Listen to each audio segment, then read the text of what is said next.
ಶಿವಮೊಗ್ಗದಲ್ಲಿ ಅಚ್ಚರಿ ಘಟನೆಯೊಂದು ನಡೆದಿದೆ. ಸೋಗಾನಿಯಲ್ಲಿರುವ ವಿಮಾನ ನಿಲ್ದಾಣದ ಕಾಂಪೌಂಡ್ ಒಳಗೆ ಕರಡಿಯೊಂದು ನುಗ್ಗಿ ಆತಂಕ ಸೃಷ್ಟಿಸಿದೆ. ಆಹಾರ ಅರಸುತ್ತಾ ಕಾಚಿನಕಟ್ಟೆ ಸಮೀಪದ ಜ್ಯೋತಿನಗರ ಮಾರ್ಗವಾಗಿ ಓಡಾಡುತ್ತಿದ್ದ ಈ ಹೆಣ್ಣು ಕರಡಿ ವಿಮಾನ ನಿಲ್ದಾಣದ ಪಕ್ಕದ ವಿನಾಯಕನಗರದಲ್ಲಿಯೂ ಕಾಣಿಸಿಕೊಂಡಿತ್ತು.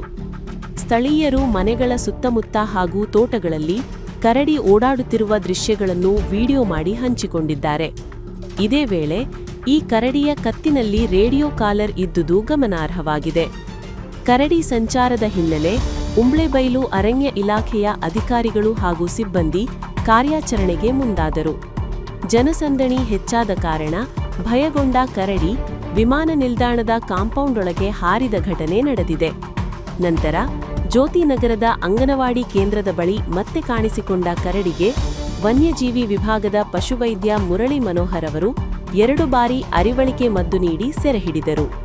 ಕೊನೆಯಲ್ಲಿ ಕರಡಿಯನ್ನು ಸುರಕ್ಷಿತವಾಗಿ ಸೆರೆಹಿಡಿದು ಪುನರ್ವಸತಿ ಕೇಂದ್ರಕ್ಕೆ ಸ್ಥಳಾಂತರಿಸಲಾಗಿದೆ.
ಇದು ಏಷ್ಯಾನೆಟ್ ನ್ಯೂಸ್ ನೆಟ್ವರ್ಕ್ ಪ್ರಸ್ತುತಿ.